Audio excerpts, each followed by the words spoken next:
What's going on, wrestling fans? It is I, Steve Fall, and welcome to the show. On today's edition, let's get wild. I'm talking to the Wildcat, Chris Harris. How you doing today? I'm doing great, Steve. Thanks for having me, man. It is a pleasure, and I cannot wait to talk about everything about your historic career. But first question is, where is the strangest place you've ever wrestled? Well, you're not prepping me on these, are you? Um, Strangest place. God, that takes some thought. Yeah, there's been some interesting reactions from people. I think there was one time we wrestled. I think it was a bar mitzvah or something. Wow. Um, but it was kind of like just a show for a kid, like a couple matches for just for one kid, and so it wasn't necessarily wrestling fans. It was his family and friends around, and um, that was different. But I mean, like as far as places, just I mean, you can imagine. I mean, I'm in the Kentucky area, so you can imagine, being around the horse farms and just different fair events, just things like that, where you're kind of out in the middle of the horse field, or and they got the bleachers and all that. But yeah, I mean, it results in some interesting dressing room places as well. So you kind of got to get creative in that area. Oh my, yes. I can imagine putting a wrestling ring in a field, and where are you going to change? I guess behind that tree over there. Yeah, I mean, there's been many times where whether it's just crowded or just the facility, but it's like, okay, I think I'm better off just sneaking into my car, and I'll just change there. And so, yeah, just some interesting places. Yeah, no, I've heard some stories where like Bobby Fish was telling me he had to change inside of a U-Haul in Canada in December. And he was like, it was cold. Uh, So you know, obviously your stories as well. Man, yeah, well, facility must have been pretty bad for him to tough it out in the cold. yes, I imagine. Or there's no other rooms, maybe just one giant room and there you are wrestling in that room. But anyway, but Yeah. how did you really get into professional wrestling? Because your story has so many layers to it, but where did it start? Where did the love for professional wrestling begin? Well, I mean, I started out as a fan, like a lot of people, but I was the kid on Saturday mornings that turned it on. That was what was big when I was growing up, the Saturday morning wrestling, and I just kind of got hooked on that. And instead of watching cartoons, I was watching wrestling, and it was just something I started to really enjoy. And I mean, I got swept into it. Just it's kind of funny because that's what we talk about today, like the stories that kind of capture you, and that's what was really getting me into it. And I started watching like '86, and started getting into a lot of that. It was mostly WWF, but I also watched some NWA as well. But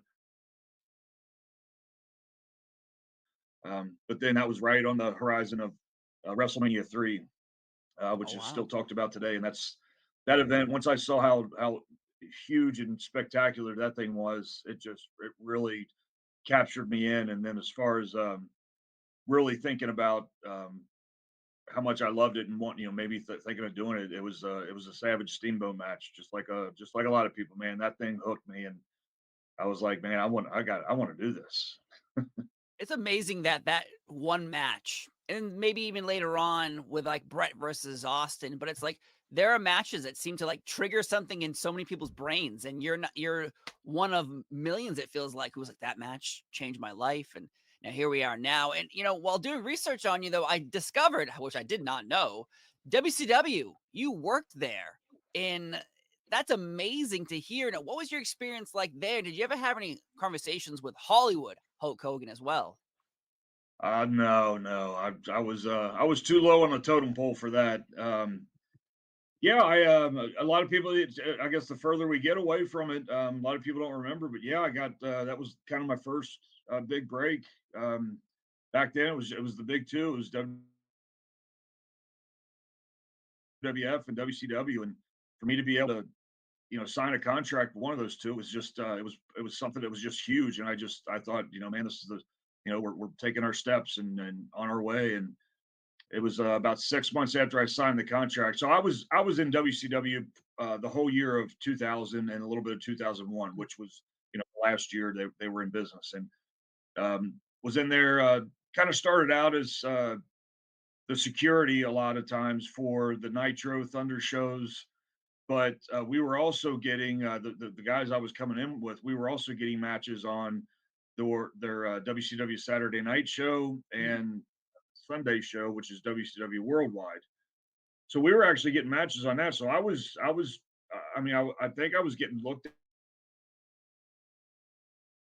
I was having really good matches, and I got to wrestle some of the best names, Booker T and Shane Douglas, Kurt Henning.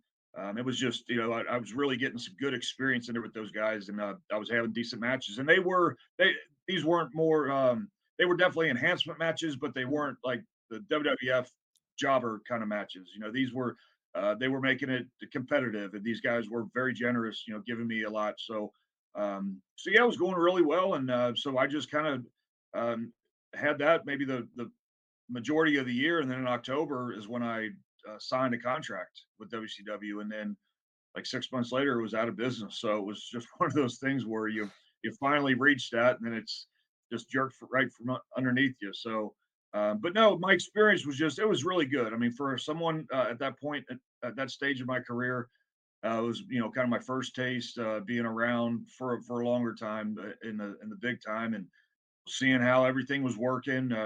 I didn't know about all the inside stuff going on. I wasn't privy to that. I know 2000 was just it just started sinking fast.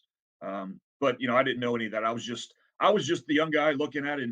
And I was I'm standing there in my security shirt and I'm watching these angles happen and I'm thinking that's where I need to be. I don't need to be here in the security shirt. I need to That's where I want to be. So it just kind of fuels that hunger, man. I mean, I just it just makes you want to work even harder to try to get in those spots. But my experience, I had great experience, and got the right up and down the roads with some guys, and doing these great shows, and having some really good matches. So it's just an overall good experience for me. I mean, it ended. It was a disappointing ending, but my time there, I felt like I was on my way. Well, it's amazing that you were there in the year 2000 because in today's world, people compare other companies to WCW 2000 as being such like a black mark on them. But I don't think they hear stories like yours, like the experience that you are. You're your big break. You're here in this big company. You're getting paid to be a professional wrestler, but they're all looking at it as like the big picture. And with WCW going out of business and a series coming out, the death of WCW, what do you Yeah. believe really is the death of WCW? So my opinion, and I've listened to everybody involved. I've heard everybody tell their stories, and it's just so easy to point the finger at one individual, no matter who it might be. Just it's so easy to do that, whether it's Russo, Bischoff, Hogan. I mean, but I've tried to take all of that and put it together. And honestly, the common denominator was Turner Broadcasting, was the TV.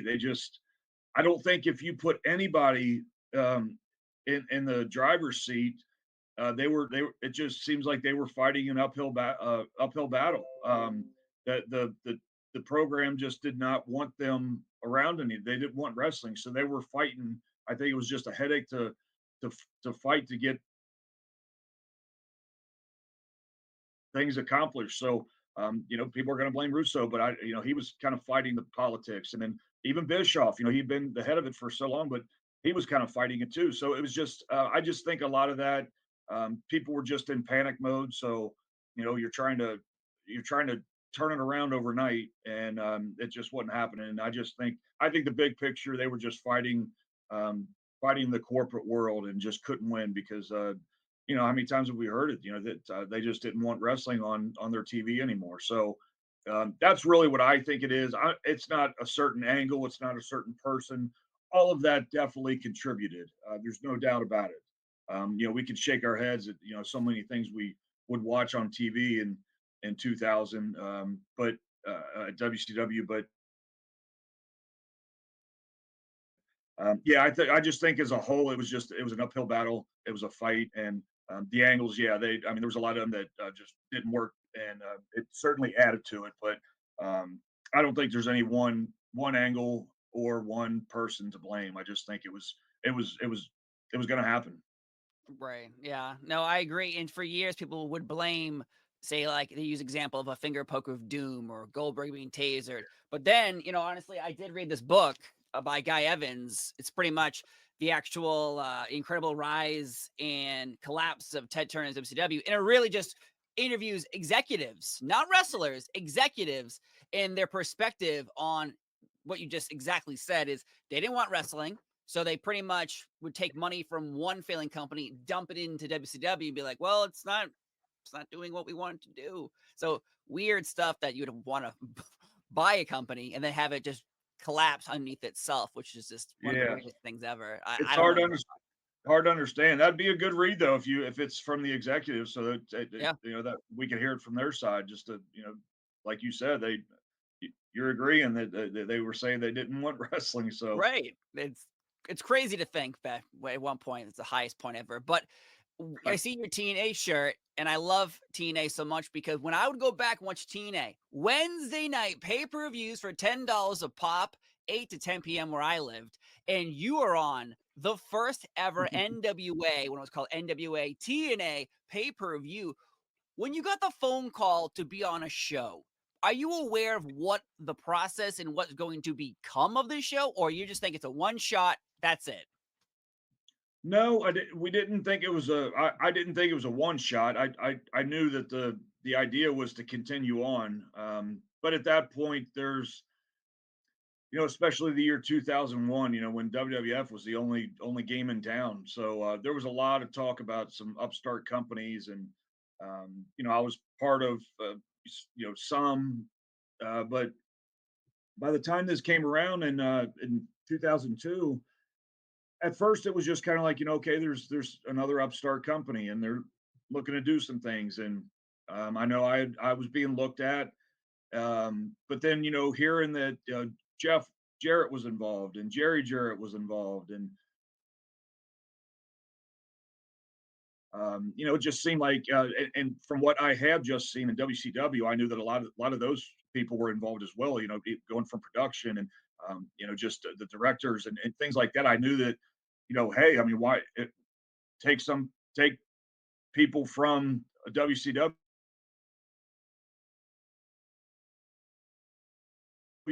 head start right there. So there was just a lot of different things about it, different talks where it was like, hey, we got the maybe have the right people involved in this, and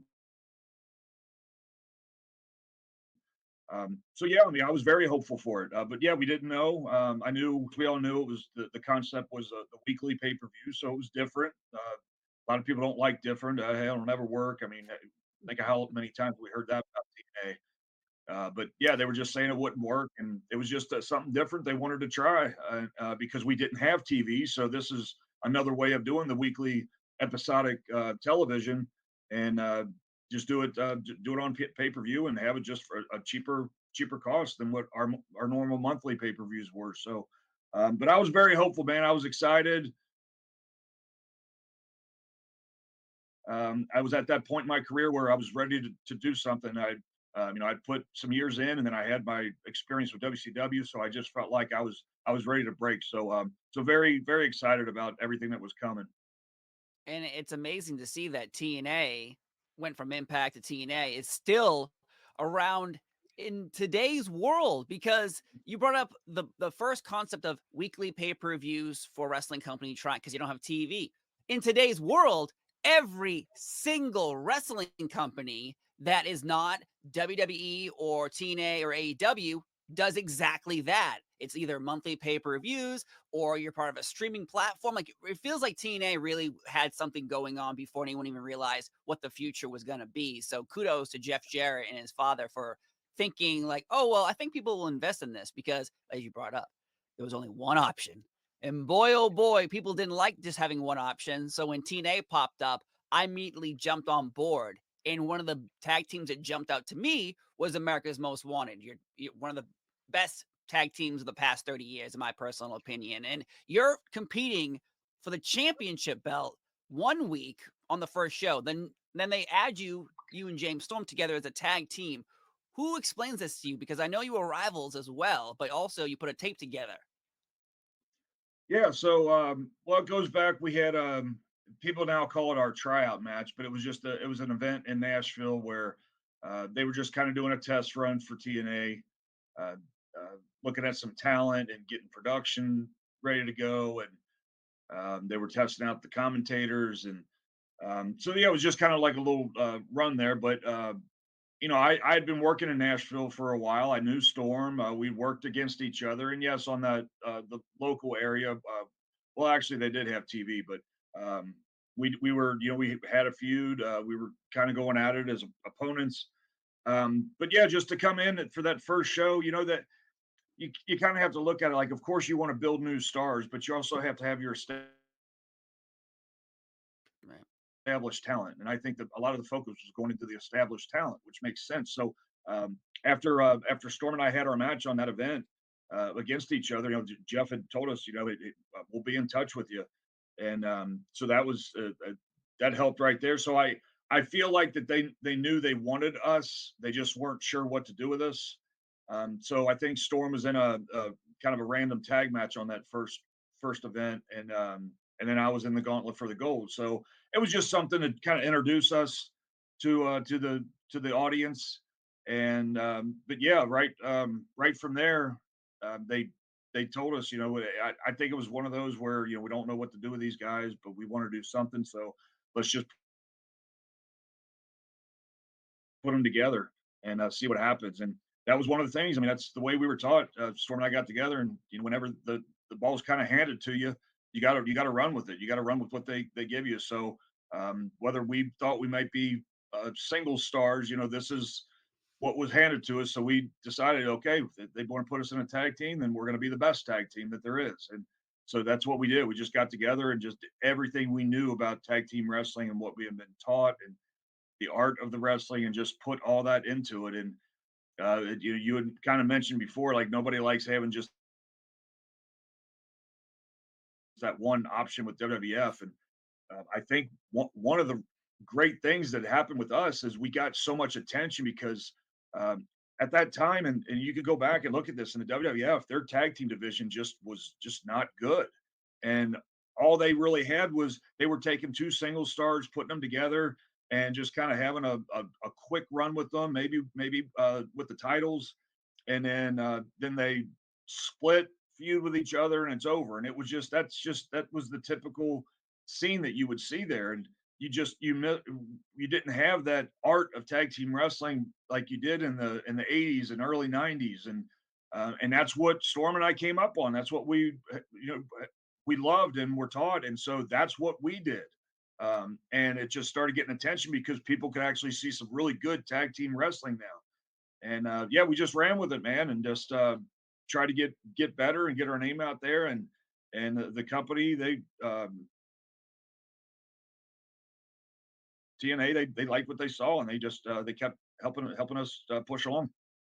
Yeah, no, you brought up a great point about the tag teams as well, because in one company they weren't really doing anything, and if they had a tag team, it was, hey, you're the tag team, and that's it. You're the champions forever until two individuals get together, beat you, then you beat them, and then they fight each other, and you're back as the team.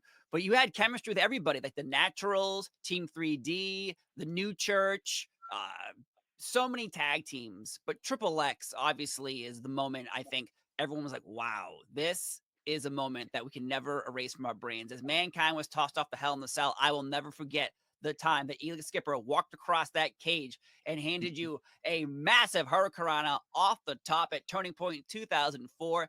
Now, explain to me who came up with this spot, because again, in wrestling, things can go wrong pretty easily. If he walked and fell off or crotched himself, it could have ended terribly for Eli Skipper. But describe to me the entire day and who actually greenlit this, because this is the spot that everyone needs to see. And if they haven't yet, go check it out. Yeah. So a lot of people forget we had a cage match with those guys before. It was I don't know, maybe 15 months before. We had a four-sided cage match with them, and the match just was incredible. It was highly talked about. So this time around, we were doing a rematch, and it was six sides of steel. So right away, the idea was, God, how are we even going to try to top what we did before? And I'm not sure if that's the right strategy. I mean, you definitely want to go in, topping it, but you gotta consider the risk, and that move in particular, there was so much risk involved, a lot of room for error on that, and so yeah, it's just you get four heads together that know what they're doing, and had some great ideas in there, and a lot of people don't remember also like that the walking of the top rope was one of Elix Skipper's main moves. He would do that in all of his matches. He would walk the top rope and do the Hurricane Rana there. So it wasn't just kind of pulled out of left field. It was something that he had been doing, and so Elix being the crazy creative mind, he's thinking, what if I walk the cage and yeah, it sounds great, but I mean, good lord, yeah, there's just so much that could go wrong. And so he brought it up to me, and it was that day. It was that day, and he brought it up, and uh,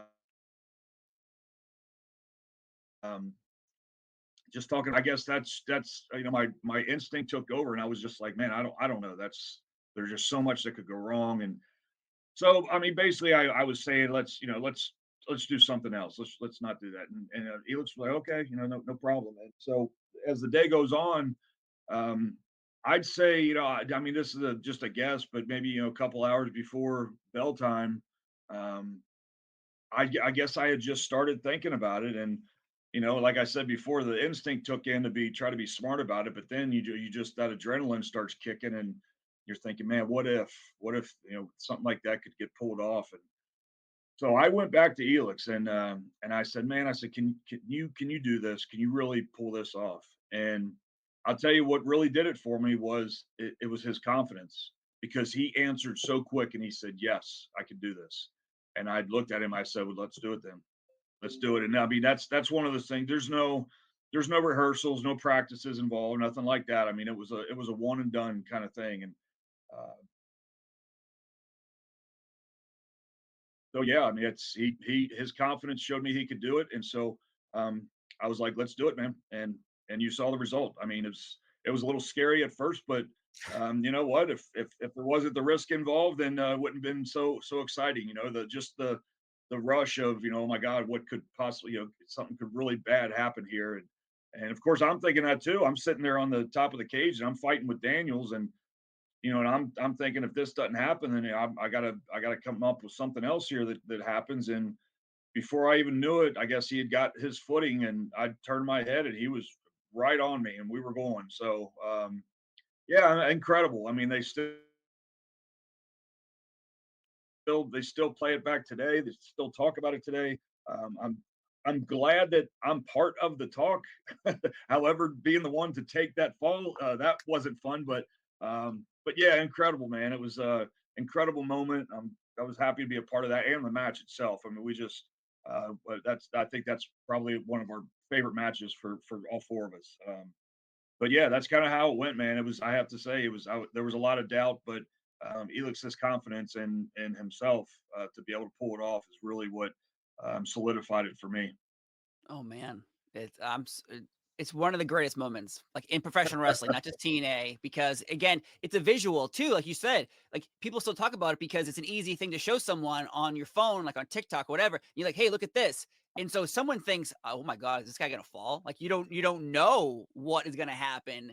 And what's weird if you watch that clip when Eagle Skipper first gets up, his legs are crisscrossed, and he's like, "I'm like, oh." So he has to readjust himself now on this cage while Christopher Daniels is holding you. Now, was he part of the plan as well? Because if you see it, Eagle Skipper and the camera angle behind him when he follows him to you, Daniels is holding your legs.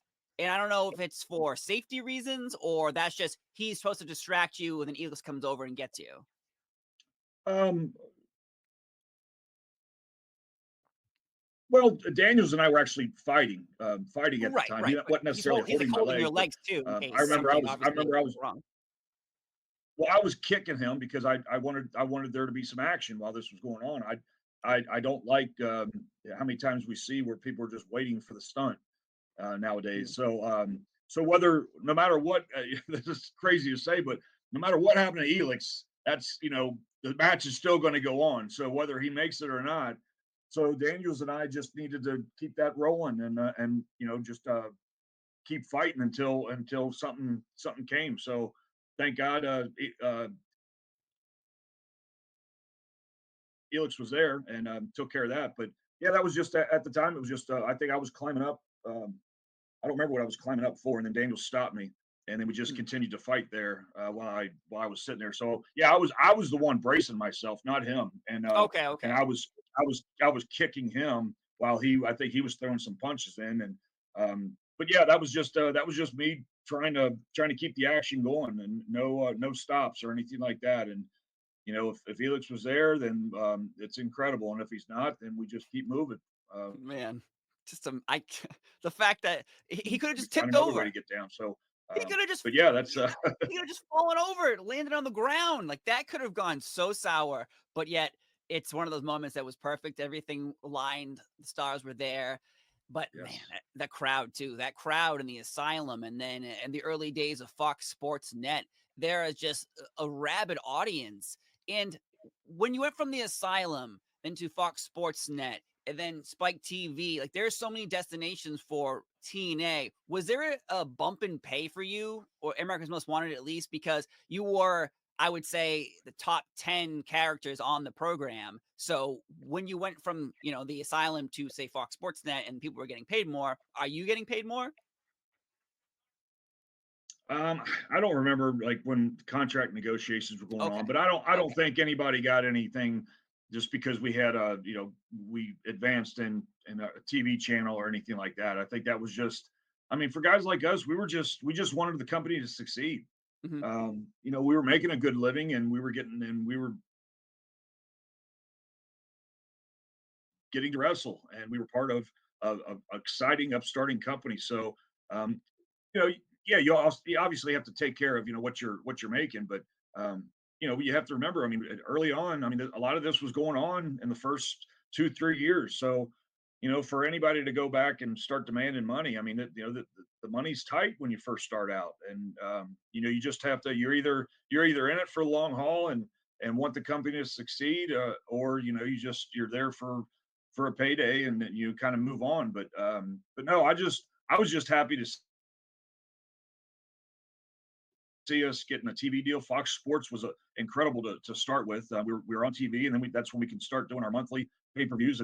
But then once Spike took off, man, that's really what did it for us. I mean, we were on Spike, and we were players in the main game then. Yeah, 100%. And you had eventually America's Most Wanted is such a great combo that they added Gail Kim to your faction there. Did you enjoy working with Gail Kim? Because that was like a cherry on top for America's Most Wanted in their heel turn. Oh yeah, that it really was. I wasn't sure at first. Storm and I had some great success the way we were going as top baby faces, but when we talked about making a change, it just kind of it all surrounded itself. We start aligning ourselves with Jeff Jarrett, and then to top it all off, yeah, you add Gail to the mix with us, and she fit in so great with us. It was almost like the piece that we didn't know we were missing. Mm. We had done so well before, but then when you add Gail into the mix and a heel run, it was just she fit in perfect with us, and yeah, I couldn't imagine any other combination like that. She was right there for everything, and she was part of the package, man. So I loved it. I loved that she was with us, and it just added more excitement to the tag team matches. Oh man, yeah. And I was so deep into TNA at the time that I remember when for about 2 months that you didn't have TNA didn't have a TV deal. Like they were no longer on something, and then and you America's Most Wanted like turned heel, and I would have considered like a house show or a not taped when Jeff Jarrett beat Raven for the NWA championship. I remember being on the internet like, what is happening? Not America's Most Wanted. not the good guys. You know what's happening. So, d- was that the plan? Yeah, I don't know if you know it enough about I'm the not plan sure for you how to have you turn heel. it had been talked about, and I just think it was time to pull the trigger, and uh, I guess the timing of it, I'm not sure why it was decided to do it on that show. It was in Canada, and yeah, it was that match with Jeff beating Raven, but it was something though. It was a different type of twist because that way we are heels from day one on Spike TV,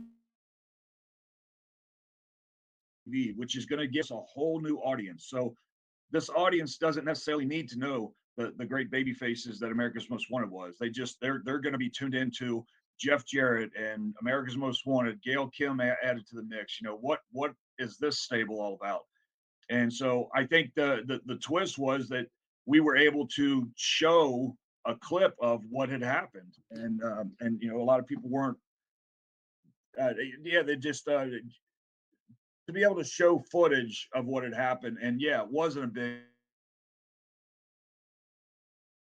TV production or anything like that. So it's kind of like that dirty footage that, you know, it's like, oh my God, this dastardly deed that happened. And oh, we got a camera there that showed it. And it just, for those loyal fans, it showed them like, oh, then they're the ones getting the shocker, such as yourself.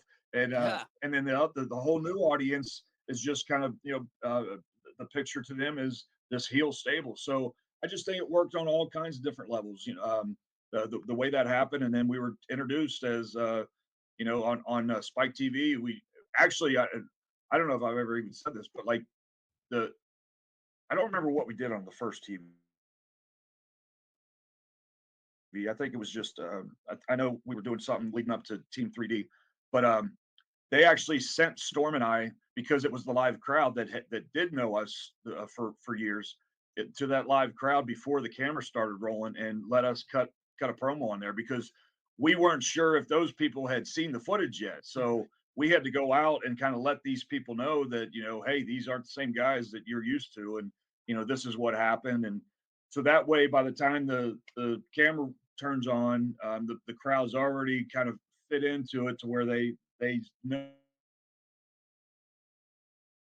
something just happened, and these guys are assholes, and we don't like him, and then as the footage gets rolled, once the TV's rolling, then they seem to understand. But yeah, they sent Storm and I out to cut a live promo on them before the camera started rolling. So yeah, I think it was just really well done. Just putting the whole package together like that, and we were about to take off on one of our best runs. yeah. And I used to live in Florida too, so I would go to the weekly tapings at Universal Studios, and Oh yeah. and I'll tell you, I don't know if it's changed later on, but at the time, you couldn't get tickets. You had to go inside Universal and then go wait in this long ass line that was so hot in the summertime and, whatever, 8 hours sitting in the sun waiting to get in to these events, these TV tapings or these pay-per-views, and they were amazing. Again, the crowd was always hot. It just seems like the audience was like very ECW centric, as in we are dedicated to the cause. We want this to succeed. So we're going to put in our heart and our soul versus someone else who maybe bought a ticket. They bought a ticket. They can choose to cheer, not cheer. We all waited in the sun for you to entertain us. So I appreciate you putting in the work, and my skin is burned forever. But We appreciate the loyalty, man. oh yeah, Yeah, I've heard the stories. Yeah, yeah. I mean, stand those long lines, and it's Florida summer, and so it just gets so hot out there. So yeah, by the time you guys get in and get to relax and sit in some air conditioning, it's like you put yourself through it. So you were ready to just unleash oh and yeah. enjoy entertainment. And we appreciate the loyalty. It was that kind of a it's funny gets described like the ECW, just the ECW faithful. We had just had the TNA believers that just wanted us to succeed, and they it came out like that too. Yeah, and if you watch the early days too, like anytime there was a huge spot or a big moment, the TNA, those types of chants, you can't really say WWE, WWE. It doesn't sound the same. It doesn't roll off the tongue. So hearing everyone yell TNA again brought back the ECW, at least for me, the fandom of like, oh, because you guys weren't. Again, we brought up if we're comparing both products, WWE and TNA at the time. WWE was just putting on matches, which is normal. Hey, this is match. TNA, you know, hurricanranas off steel cages. You're having Sabu fight Abyss in a barbed wire rope match. Like, you know, you have all women, the knockouts delivering matches, not pillow fights. So, like, there is a huge difference of TNA versus WWE at the time. I think eventually people started plucking and adopting what TNA was putting on air and then saying it was their own, which happens a lot. But I thought it was great. But at the height of America's Most Wanted, did the WWE ever try to reach out to both of you and try to bring you in to be that tag team? Um, I no, I can't say that. I don't not that I'm aware of that they reached out. I know that during one of our contract negotiations, we sometimes we call it feelers. We kind of felt it out to see if there was any interest, and it came back that there was. So I can't say that they contacted us, but when we kind of explored, we heard that there was some interest in bringing us in. But I know at that time we decided to stay. We didn't want to go anywhere. We wanted to stay with TNA. So that's really as far as it got. So yeah, we were very happy with what we were doing. Because there's certain tag teams I feel like in wrestling. America's Most Wanted is one of them, and the Briscoes are the other, in my opinion, that never came over to the WWE during like a point where they were just probably throwing money at people to be like bring you in. Like I was always shocked that America's Most Wanted never went. But again, loyalty obviously worked out for you as well because your singles career, though, in TNA was, I felt to me personally, like maybe you obviously have a different perspective, was stop, go, stop, go, stop, go. James Storm would get injured. They would make you, they'd put you into the main event scene. You'd have great matches against Christian and other athletes like that. But then they'd stop that and then they'd kick back. It was very hard to be into what was happening because it felt like I didn't know if they knew what was happening. What was your experience with like that? Because it always felt like you were going to become world champion and then you weren't. Well, we had one run there in the Asylum days, which Storm was hurt. He was on the shelf, and I'm thankful that they were still willing to do something instead of keeping me on the shelf as well. And Storm was by my side through all of it. But that's when we did kind of a little title run, not title run, but a quest for the title. Yeah. And yeah, I was in there at that point. I was in there with some key players, Raven and our Truth, Ron Killings, AJ, Jeff Jarrett. So I was in there with our top guys and going for that title, and we went. I had a great run with Jeff. That's probably one of my favorite matches of my career. The world title, NWA world title match I had with him, and because people believed it. Usually when you take a guy out of a tag team and he's has a quest for a title, you kind of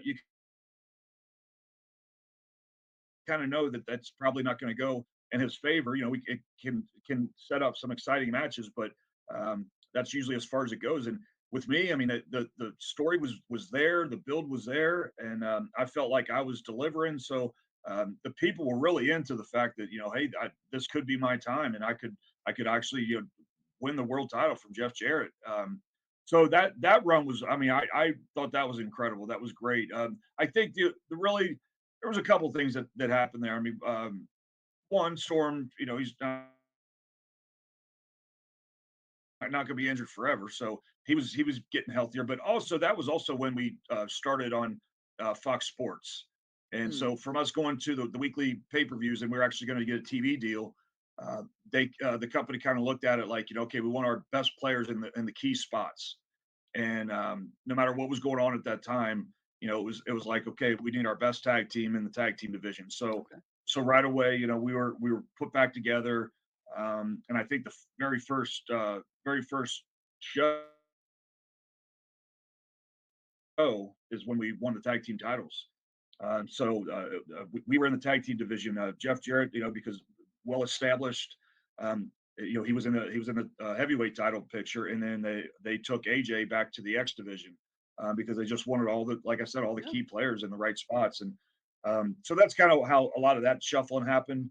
Like, But I really enjoyed that run, and even though it didn't get me the world title, what it did for me for a tag team wrestler and at that point, very successful tag team wrestler,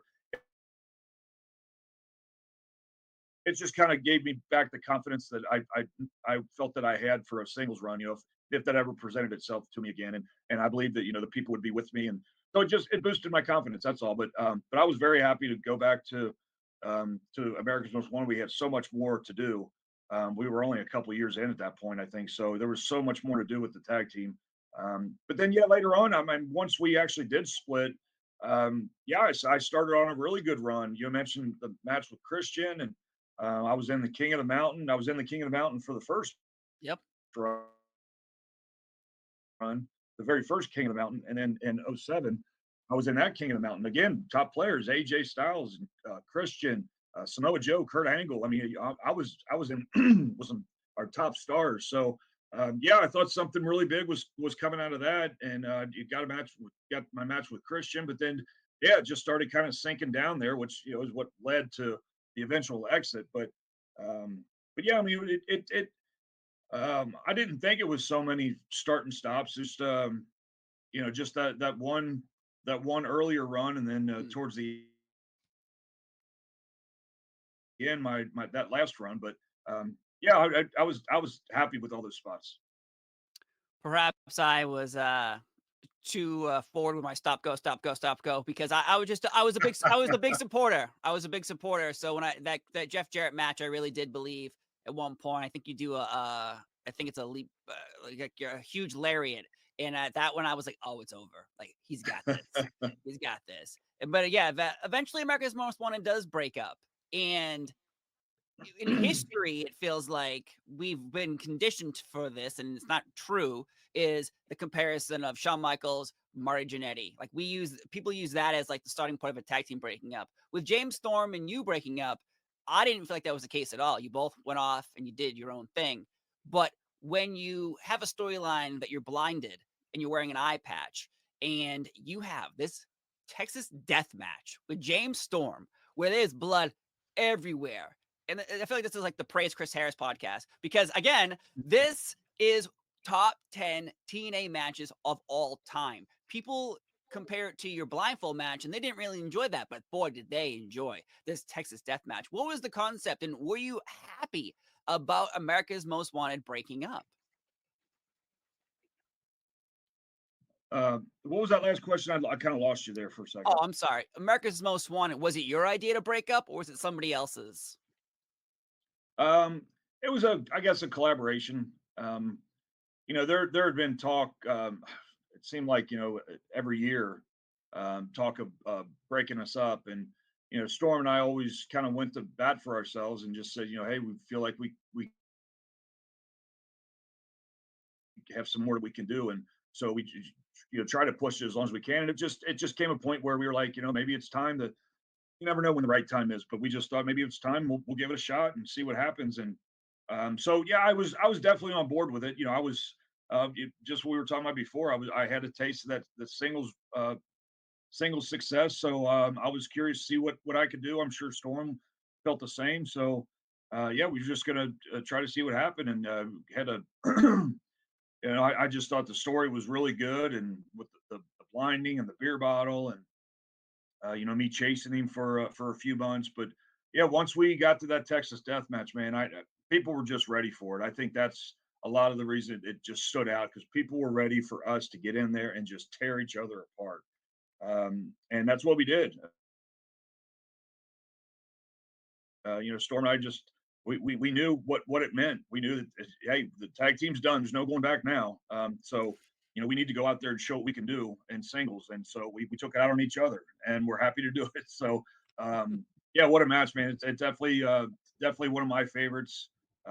Probably one of my more brutal ones, but just that rush, that feeling that you get once it's over, and know what you have done.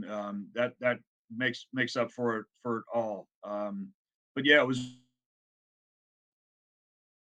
just yeah, it felt so good, and I felt like we were on our way. But yeah, it was just I was definitely on board with the breakup. But it was all talked about amongst us, just see where everybody stood on it. But yeah, that was it was kind of a group effort, I guess. Man, when you hit James Storm with a spear through the ropes through a table, and That is a nasty looking spot. And after this type of match, you're going backstage, everyone's probably high-fiving you, whatever. But when you come down, how is your body feeling after putting in such a brutal match like that? Yeah, I mean, that's hard. You can ask any of the competitors, when something as intense and rough as that, it is hard to come down. You're riding the high of the success, but you got to look at some of the factors. I mean, we lost a lot of blood, so I mean, you gotta take care of yourself there and rehydrate and just make sure you're good. And we were banged up, so we probably had people checking on us throughout the night. Just whether we were cussed or not, or things like that. So um, yeah, I mean, it is hard to come down. I know there were times, especially down in the Orlando, after those, a lot of times we're going out having a good time after the shows, especially a event like that. But there were a couple times. I don't know if this was one of them, but I remember there being a couple times where I didn't even make it out just because just feeling woozy or just not feeling great, just making sure I got something to eat and drink and just trying but yeah, it takes an effect on you. So it's sometimes hard to come down, but um, yeah, you're just riding that high, man. So you don't even be honest with you, and it's just coming from me, but you don't even care. You'll go through a night like that or 2 nights or whatever it takes. You'll take the bumps and the bruises, and you'll anything that comes with it because you can't erase what just happened and the magic that you just did. And especially the Texas Death Match. I mean, Storm and I were so proud of that, and it didn't matter how much we felt like shit that night or the next day. We're just so proud about it, and just happy we could do something like that together. Yeah, lifetime memories because again, you might have been hurting for 2 days, but we're still talking about that match, and that was, Yeah, in 2007. So, still talking about it. I think it's one of the best, TNA has to offer, so hopefully thank you, but man. Thank you so much. of course. Now, these 2 dates, I wanna confirm with you if this is true or not. So, January 11th, 2008, TNA announced on its website, "You've been released from your contract." January 29th, 2008, it's announced that you are now signed to the WWE. How did those 2 deals end and get signed so quickly? Usually people have like a 90-day compete clause or something like that. How does this end up coming to be? And also, were you unhappy with TNA or was TNA unhappy with you? Wow. So many factors went into this. I kind of saw the direction I was taking. We had the 2007 was just a really great ride. With the turn and the chase and Storm and I and the Texas Death Match, and then I went on to King of the Mountain, and then with Christian, and then it just kind of started going downhill, and there just wasn't a whole lot of thought process. And I remember even Vince Russo was in. I was pulling him aside, and hey, what are we doing? Where are we going? And I just wasn't getting any good answers. I mean, there just wasn't a whole lot. It was one of those. I almost not that this was said to me, but I almost feel like it was kind of like, yeah, creative has nothing for you right now, that kind of thing. Mhm. And I'm thinking, all I kept thinking is I'm a fresh face in a way. I've been here since the beginning, but I'm a fresh face right now. I'm a new baby face and coming out of this great program with Storm. I mean, I could be so fresh for the title picture or anything like that. I just felt like there were so many things, so many directions we could have gone, and yeah, it wasn't happening. So uh, yeah, I was a little down about it, and um, yeah, I mean, I can't really remember my entire thought process, but yeah, my contract was coming up. That date, those dates sound sound correct. My contract was coming up, which that's kind of where the 90-day no compete comes in. I think if you quit or they let you go or something like that, that's when that falls into place. But if your contract is over, then you don't have that. So mine was actually ending, and uh, they did want to re-sign me. They did, say that they wanted to keep me, but when the negotiations started happening, the very first red flag to me was they wanted to cut my pay. And considering all the everything we've talked about, Mhm. just where I was in the company at that point, I was like, "What?" I mean, how is this even? Why would you even? I mean, it was just insulting that they would even say that. I mean, if anything, let's at least keep it where it was. But you do any kind of contract, or, re up a contract, you're doing some negotiation, so there's going to be some talk there. But I mean, I just took it as a real insult for them to say that, and um, so that had a lot to do with it, and I think there was some restructuring of the contract. I'm not all sure the details, but a lot of it was, it's funny. I don't know how much you listen to Jr., but he always talks about cash and creative. There's always that's Yeah. where always the problems lie when with talent. And it's not that I was unhappy with the cash because I felt like I was making. I mean, I wasn't rich, but I yes, it's the money is very important, but I was making a very good living being able to wrestle, and so I was happy with that. So it's not like I was demanding any more money or anything like that. It was just the fact that their first offer was a cut and pay, and I didn't understand that. And then when you add that into there's no direction for you right now, it just kind of showed me where I sat with them, and it just that that kind of looked at me like, hey, I've been loyal here to you for all this time. I just wanted to feel wanted is all I really wanted. I wanted, just give me a reason to stay. That's all you need. It's not that I want to leave because I was TNA. I was bleeding TNA. But I did mention before, like during any time contracts are up and you re-sign, that maybe there's some feeling out process. Just like I said before, we sent feelers out. I did the same thing. And there was talk whether singles or I was even talking about Storm, and Storm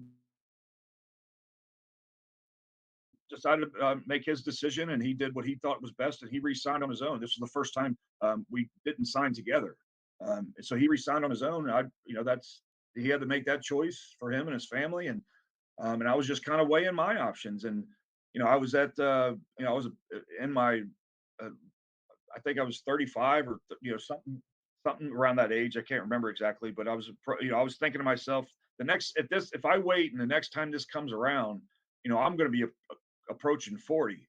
And Mhm. so I just thought if I'm going to do something, now might be the time that I have to do it and just kind of gamble on myself, just bet on myself. And the interest was there. I remember, sending out there, is there interest? And the answer I got from a certain individual was very interested. And so the talks started going, and whether the money and just that kind of thing. And it's not like I can go in there demanding anything. I mean, I was as far as I was concerned, I'm the new guy in there, so that they don't really care what you did before and what you did in TNA, and I made sure I didn't.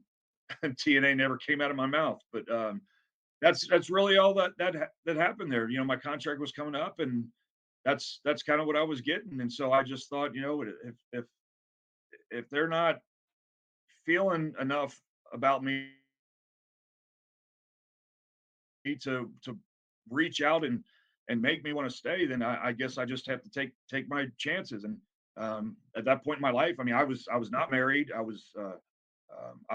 have no kids. I mean, it was like I was devoted to the business. I could travel as much as I want. I mean, so I was ready to pull full force into this. So that's really a lot of. I mean, there was a lot of other things that went into it, but in the big picture, that's kind of what it was. I just decided that I had to give this a try and see what would happen. So yeah, as soon as the contract was over, boom, I had my agent, and we were contract negotiations were going. The contract was mailed to me and signed and done deal in a matter of a couple weeks. So yeah, it was that part was quick.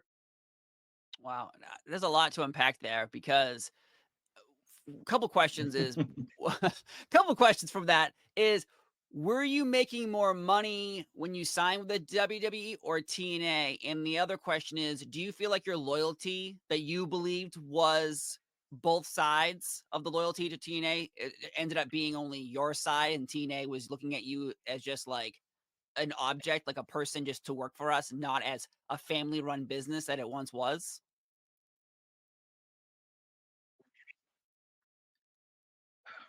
I can't put words in. I mean, I can't get into the what was going on in their minds, but I just to pick three individuals that I was dealing with. There's Vince Russo, there's Jeff Jarrett, there's Dixie Carter, and I just wasn't getting the feeling from them that it was a big deal. Okay. And I'm not saying you got to make me a big deal, but people there's people that had shuffled off. I mean, there was at that point we had a pretty good core of originals, and I was part of that. And so I think they like the idea of having that kind of group where we have our originals here and our homegrown talent and that. But it just I don't know. I guess I'm trying to put it into words, but yeah, I just didn't get that feeling from any of them that there was a whole lot of. I'm not going to say interest because they were definitely interested in Mhm. keeping me, but they just weren't willing to like put any effort into it. I guess. A lot of the negotiations were like I mentioned those three that I was talking to, but Terry Taylor was really the talent relations. So a lot of the talk was with him, and I did mention I had an agent, so a lot of that was being covered by that by my agent. But um, yeah, just I mean, the cut and pay thing really got me. But I felt like hey, that's sometimes that's just the beginning of negotiations. They always want you always want to go low. So it wasn't that yes, it was insulting, but I felt like, okay, let's move from here. And it wasn't going anywhere. They just weren't. That's what they were offering, and um, it didn't seem to go anywhere. So yeah, that's why the interest was there. I think what you originally asked me though. But I was comparing the money of TNA versus compared to when you first Oh signed to the WWE. Was it equal or more? yeah, the interesting part about that, I mean, nothing crazy here. It was actually equal. I was making very good money with TNA, and I was happy with that. And what WWE was offering me was basically about the same that I was making. So, to go to WWE, I mean, of course they always talk about the potential and it's an opportunity kind of thing. And I was 100% on board with that. That just give me the Mhm. opportunity and I'll take it and maybe each year I'll increase. So again, it would just I wasn't a big money guy kind of thing to where that was such a back and forth thing. What they were offering, I was okay with, and I just felt like hey, I can work on that and make more as we go. And plus, I think that, I mean, I don't remember the entire structure of the contract, but it's like that's your I think they call it the downside guarantee Okay. kind of thing. And so yeah, the more you work, you would at least that's how it was then. The more you work, the more you would get paid. Um, so I was okay with that. But to answer your question though, yeah, it was basically the same. So Okay. I wasn't. Now it turned out to be a lot different because once I got to WWE, I mean, the travel was just a lot different. I go from riding with a group of people and you're splitting a lot of expenses to over here. I'm renting a car by myself. I'm staying in a hotel by myself. It's just the expenses turned out to be a lot more. And that had a little bit of an effect, but that's more detail than you really care to know. But no, as far as I was happy with what I was going to start with, and I was happy with what I was making a TNA. The fact that they were trying to cut that and offer me less was that created a problem. Yeah, I imagine because again, I brought up the loyalty for TNA where we wouldn't be where we are if it wasn't for you. But obviously, they don't look at you as a management or executive. They just look at you as a body that put in the work. And now apparently they want to cut your pay. I don't know, understand why would they ever want to do that, but according they did. So when you come to the There's WWE always though, oh, what? I'm sorry, I was just going to add that there's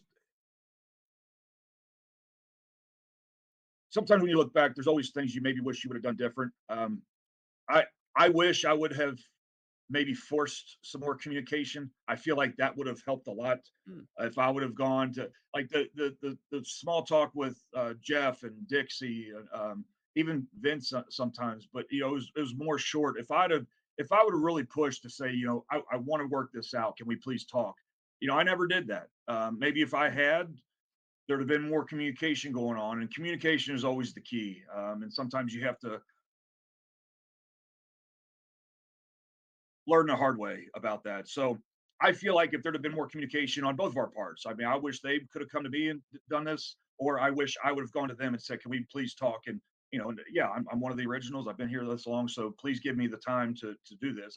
I think maybe something could have been worked out, but that's not what happened. So it went a different direction. But yeah, I think there could have been more effort made to fix it. Yeah. Again, I appreciate all your work. When you came to the WWE though, who do you have a meeting with first? Is it a Vince McMahon meeting? Is it Bruce Pritchard? And are you discussing your name because everyone knew you as Chris Harris? They don't give you that name when you come in. So it's like a blank slate to people who don't know you. If I see your name on a piece of paper, I don't know who that is. If I see Chris Harris, I know who that is. So what were the discussions and who did you have the first meeting about changing your name? Well, most of my discussions were with John Laurinaitis. Okay. There was no meeting with Vince McMahon, and yeah, I didn't see Bruce until my first day. So I don't know. Maybe I'm just going by the history and when they sign talent, and I guess I have to kind of remember that it had gotten so big and corporate that it's not like every piece of talent is going to have a meeting with Vince McMahon. So, I understood that, but yeah, it just I had a real good feeling that it was just, I was just another name that was signed. And, they sent me down to, at that time, it was way before NXT, developmental and FC Florida Championship Wrestling, and which was in Tampa. Um, so yeah, I just felt like it was another name coming in, another name as in generic, just coming in, and it did seem different at first. When I was with Johnny, I felt like he was making a big deal about me being there, and when I did go to FCW, Tom Pritchard was down there, Steve Kern, and Tom kind of made it like it was a big deal that I was there. I don't know. I look back at it now and I'm thinking, that maybe that's just the way the system works. They make you feel like a big deal at first, but then, quickly you just, then they start breaking you down. And but most of my talks were with Johnny. And then, once I was at TV, and that's when we started. I think I had a dark match one time, and um, then I started spending majority of the weeks in Florida, the developmental system, which, I mean, there's certainly a something you have to go through to learn the style of WWE. I've always heard that, you have to learn their style, and I could sit here today and say I don't know what that is because I never learned it. I wasn't there long enough, so uh, but whatever that was, I was willing to go down there. And but the thing is, a lot of that was just it was training to get in I don't know, it's hard to explain. Like, I didn't go down there especially at 35, 36 years old, and start doing 1,000 bumps a day. I Right. wanted I was ready to wrestle. I'd been in the business 15 years and had my experience with TNA and TV. And so I'm just let's if it's developmental, let's develop me for what you have ready for me. Um and it was more of I was just down there beating my body up, and that's I at that point I needed to start counting my bumps. I didn't know how many I was going to have left, and could potentially have the best years right in front of me. So but then once something was said about doing the TV, I think my first match was with Armando, and we did the vignettes in the back. That was actually the first time I met Bruce, and he just seemed so not interested. And then we kind of saw the result of that. It was just a train wreck with those promos.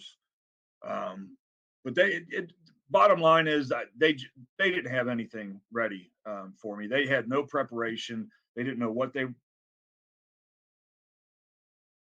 wanted to do. And you asked about the name. I mean, to be honest with you, I know the name gets shot at a lot, and that's Hmm. okay because I feel like that's coming from my loyal Wildcat Chris Harris fans. But I kind of knew. I mean, if you know the business at all, coming from TNA, it just wasn't a normal thing for you to come into there and have your name. Right. So I assumed going into WWE that there was no Wildcat Chris Harris coming with me. So I assumed going in that there was going to be a name change. Now you can pick, well, this name is good, this name is bad. Once it came down to Braden Walker, it was like the day of. I mean, that's how little preparation there was with this. It was the day of, and we were kind of going back and forth with whoever. I don't know if it was. I don't think it was creative, but whoever comes up with the names. And I remember getting a few different opinions. I remember I talked to Mick Foley, and I think I talked to Taz. Just trying to decide on something, and that's where we went with it. So I did have input in it. I won't say they just kind of threw this at me. Um, I almost wish they. Well, I don't know. They did. So I did have a little input in that. So we came up with Braden Walker. But the thing is, I didn't mind that. Like I felt like put me out there, give me the opportunity. I don't care what you name me. I'm going to make something work. So I just had that attitude and that confidence where I was like, that the name isn't going to stop me. That one thing is not going to stop this from working because I believed in my abilities. So, but when you add in all the other things, then it starts to like the name, the look, my music, the appearance. Just, I mean, when you start adding all the no story, that's probably top of the list. I mean, they were taking guys and just throwing them out on TV and not giving the people a reason to even care. I mean, why? Because you do have to realize. I mean, it's a fact. WWE has so much of a wider audience than TNA had. So I'm new to a lot of these people. So when you just put some generic guy out there, what's to like about him?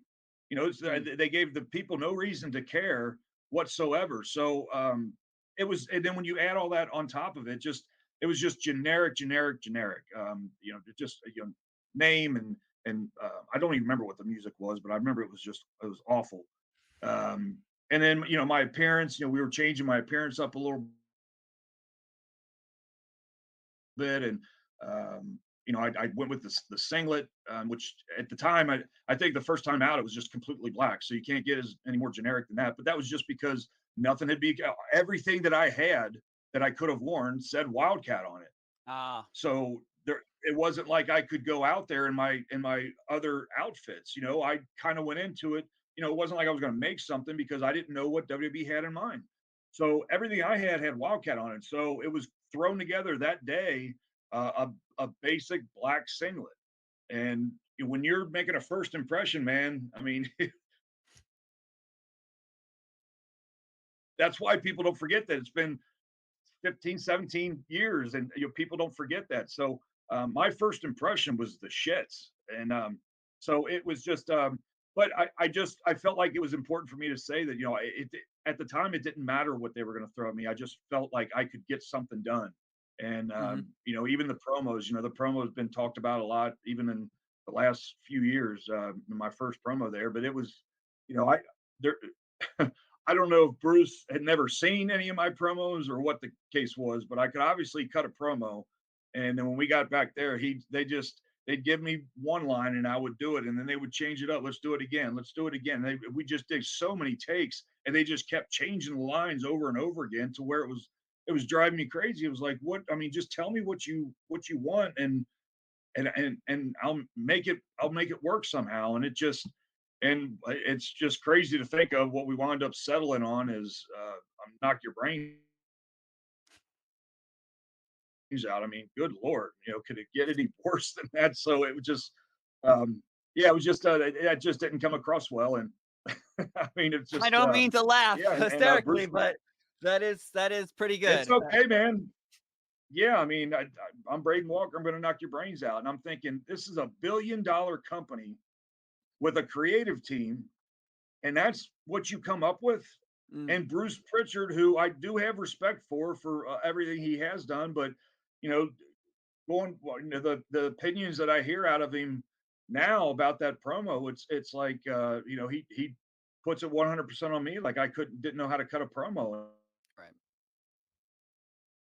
And anybody that's watched my work knows that's not true. So He just didn't. He just seemed so not interested in anything that was going on, and yeah, just it was all these variables that worked into it that just made it a failed experiment. But I felt like they didn't have any plan or any ideas or anything. And I did, I didn't want to overstep my bounds there, but I did throw out some different ideas. I had a meeting with the creative team, and like I said, Johnny was my contact, so I was talking to him about some things, and everything that was talked about, it may have sounded like a great idea at the time, and then by the next week, no, we're not going to do that. And okay, and so it was just it was a very frustrating time, man. I mean, it wore on me, and I know you didn't even get this far. You didn't even ask about this, but yeah, just the whole period in general was just wearing on me and affected me personally, and I felt like my career was going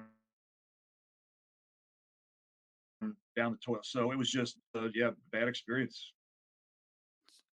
So obviously, I've talked to many individuals about these types of things where it's like you have a vision of who you are, and someone else has a vision of who you are, and you're probably never going to break them for thinking the way they think about you.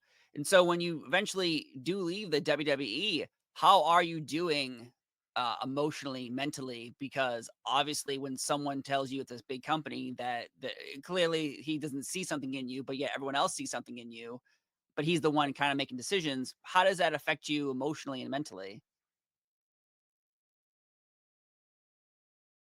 It tore me up. I mean, I was about to head into probably the darkest days of my life. I know there's been many others before me, but when kind of when you're out of that wrestling bubble and you're trying to figure yourself out. I mean, it's very hard. When you've been doing it for so long, and I don't think I was necessarily ready for anything. I mean, I needed to really refocus and get myself better. But once I did reach out with TNA, I it come to find out that they were still pissed off about me leaving.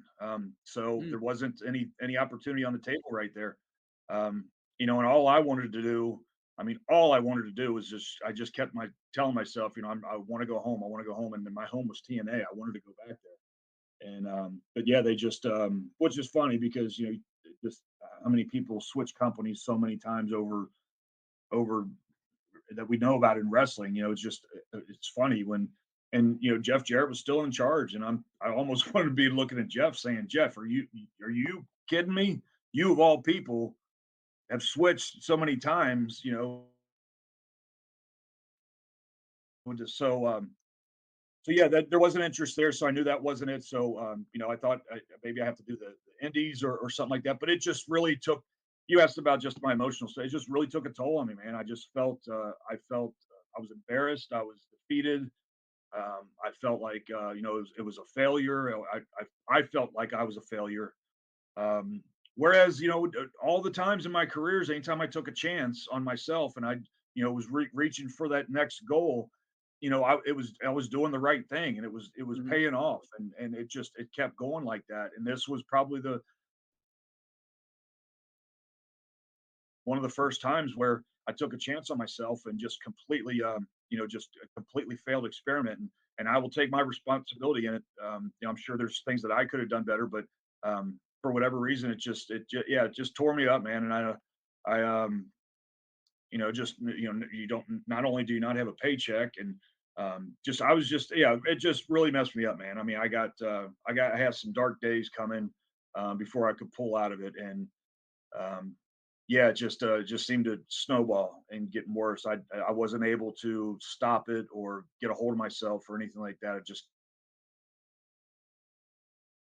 kept going down, and um, I was doing some of the indies, but I wasn't myself. I mean, I didn't look like myself. I wasn't the Wildcat that people had been used to seeing. So and plus, I had the Braden Walker stink on me. So mm. it's like just people if people are going to remember that, then it's like oh because the first initial reactions are he goes to WWE and he can't hack it, that kind of thing. So for people to believe that until they hear maybe a little bit of my story to understand, Who knows? Maybe they just weren't interested in seeing me. So, and I know probably TNA may have that could have been some of the reasoning too. They wanted to, instead of just bringing me right back, let that stink go away for a little bit, and then maybe bring me back in a better way. Which the opportunity was there a couple years later, but yeah, man, just to answer that question, yeah, it messed me up pretty bad. Well, obviously many fans of the Wildcat will always be on your team. So, and especially because during the pandemic, James Stone popped back up, then you popped back up in TNA as well, and that was such a great moment for all of us fans finally to get you back and where you belong on television, seeing you perform. So it was awesome to see that, especially during those awful fun times, depending on who you are in the world. Pandemic ruined us all individually, but we're all here surviving, watching Wildcat. But I gotta say, man, you've shared so much today, and I want to share with you what's going on. What do you got going on? What do you want to promote? Oh man, I'm very involved with my local promotion. It's actually the promotion that I started out with. Um, just a few other names that come out of there. Abyss and I, we came out about the same time, so we've been running the roads together for a long time. Abyss and I came out of there. Carl Anderson from Gallows and Anderson, the Good Brothers, he's out of there. Jillian Hall, if people remember, Yeah. Jillian Hall from what years? Like early 2000s, like mid 2000s, with WWE. Now we got a star on the horizon named Jordan Clearwater. He's working with NWA right now.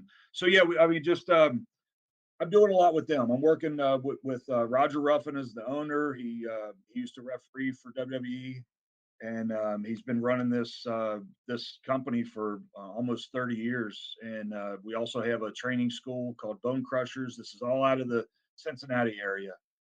So I'm just very heavily involved with that, with the coaching and with helping put events together. We run every week, different town.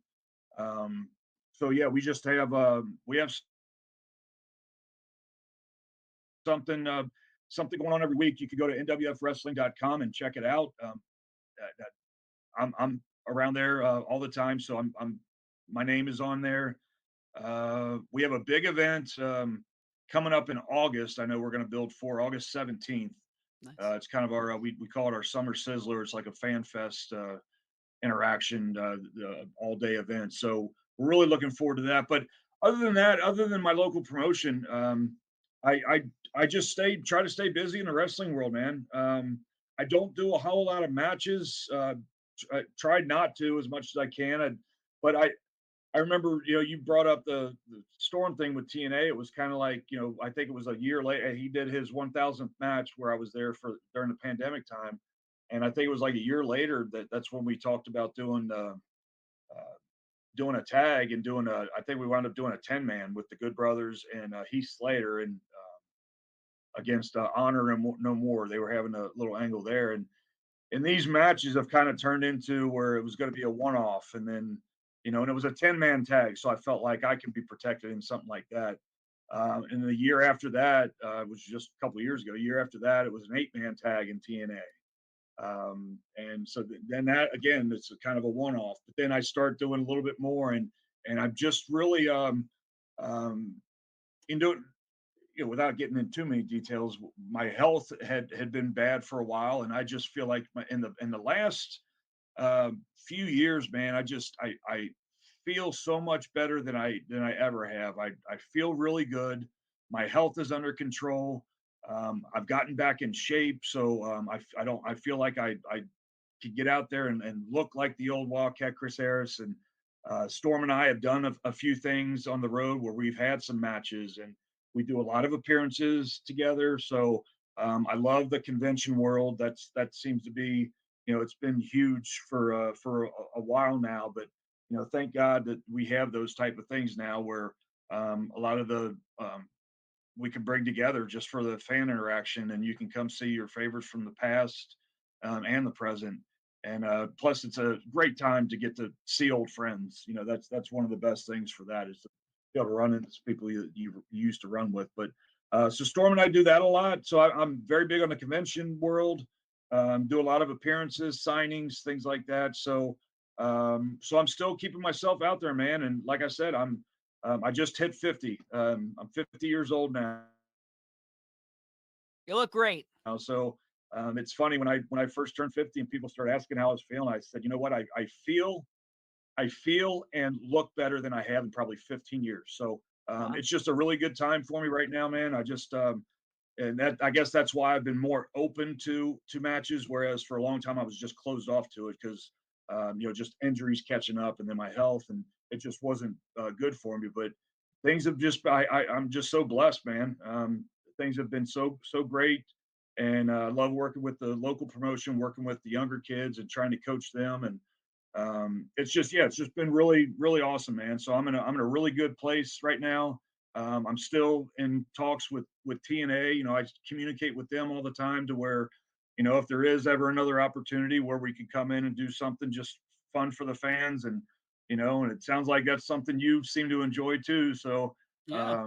hopefully there'll be something like that. But yeah, I just love wrestling, man, and I still have that love and desire for it. So I want to be as much a part of it as I can, and whether it be the local scene or whether it be on TV with TNA, just anything like that. I just love still being a part of the business, man, and I feel great. Feel I'm in a good spot, so things are really good. Awesome. It is great to hear. And I gotta say, thank you so much for sharing the so many stories from the Hurricane from the top to the Texas Death Match to the music you hated in the WWE. I gotta say, it has been a pleasure talking to you today, and I cannot wait to see when one day America's Most Wanted gets put into all the Hall of Fames in professional wrestling. So I gotta say, thank you for being here. I'm Steve Fall. He's Chris Harris. Have a wonderful day, and we'll see you next time. Bye Thank you, Steve. bye.